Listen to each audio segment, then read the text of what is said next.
नमस्कार मित्रांनो, ठरलं तर मग या सिरियलमध्ये काय घडले आपण ते बघणार आहोत. देवीसमोर सायली प्रार्थना करत असते की अर्जुन व्यवस्थित घरी यावं आणि त्यांना काही धोका नाही व्हावा आणि महिपत सापडावा. इकडे साक्षीला कॉल करते प्रिया आणि बोलते की अण्णा सरचा काही कॉल आला होता का, काही कॉन्टॅक्ट झाला का. त्यावेळेस ती नाही असं बोलते.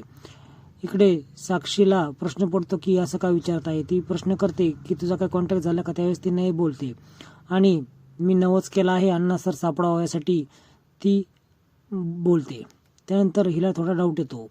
इकडे महिपत ज्या ठिकाणी लपला असतो त्या ठिकाणी पोलीस अनाउन्समेंट करतात की बाहेर आहे, आम्ही तुला चारी बाजूने वेढा घातला आहे.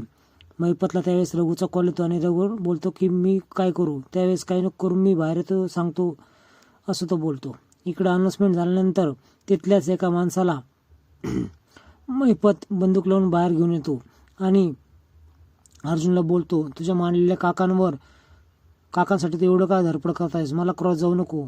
त्यावेळेस एवढा काय माज आहे तुला असं महिपत देखील अर्जुनला बोलतो. त्यावेळेस माझ्या दावडीतून सुटणार नाहीस असं अर्जुन त्याला धमकावतो. पण महिपत सर्वांना बंदुकी खाली ठेवायला लावतो. सर्वजण बंदूक खाली ठेवतात आणि त्यावेळेस तिथून अर्जुनच्या अंगावर त्या माणसाला ठेवून ढकलून दिल्यानंतर तो तिथून पळून जातो. पण महिपतच्या पाठीमागं अर्जुन धाव घेतो, त्याचा पाठलाग करतो, त्याच्यावर गोळे देखील अर्जुन वर झाडतो.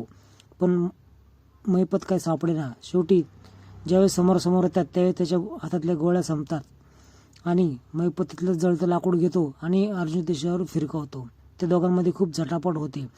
अर्जुन देखील महिपतला खूप मारतो आणि महिपत देखील अर्जुनला बेशुद्ध होऊस्तोवर मारतो. त्याच वेळेस इकडे त्याचा दोघांचा फोटो असतो, ती फ्रेम खाली पडते. देव्या इकडं सायली प्रार्थना करते नक्कीच यांना काहीतरी धोका निर्माण झाला आहे. खरं तर अर्जुन इकडे बेशुद्ध पडलेला असतो.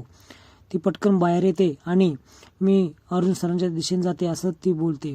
त्यावेळेस रविराज बोलतोय सर्वजण माझ्यासाठी करत आहेत, तू माझी लेक आहेस, मी जातो, तू इथेच थांब असं म्हटल्यानंतर रविराज त्या ठिकाणून निघून जातो.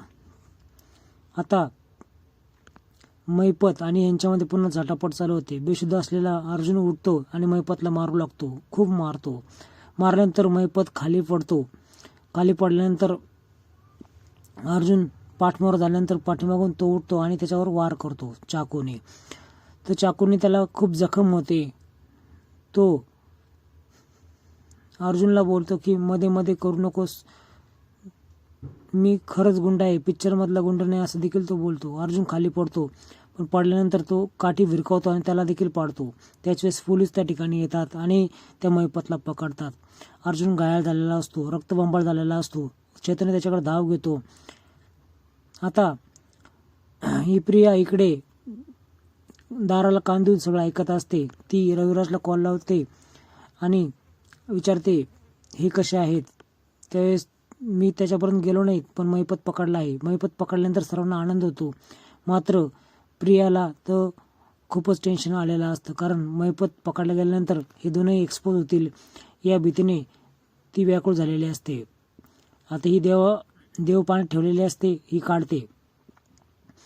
इकडे रविराज डायरेक्ट घसंटी पकडतो महिपतची आणि बोलतो तुझं आमच्याशी काय वैर आहे, आता हे तुला कोर्टात कबूल करावंच लागेल, तुला कोणी सुपर दिली हे देखील सांगावं लागेल. इकडे अर्जुन घायाळ झाला असतो. रविराज येतो आणि त्यांना हॉस्पिटलमध्ये घेऊन जातो. इकडे देवीची आराधना ही करत असते आणि देवीचे आभार मानते आणि अर्जुनकडे तुम्हाला पुढच्या भागामध्ये बघायला मिळणार आहे की सुमनला हा खूप त्रास देतो आणि हा ड्रेसिंग वगैरे करतो. आता महिपत समोर हा आल्यानंतर विचारतो की तुला सुपारी कोणी दिली होती ते सांग, आमचं काय यांच्याशी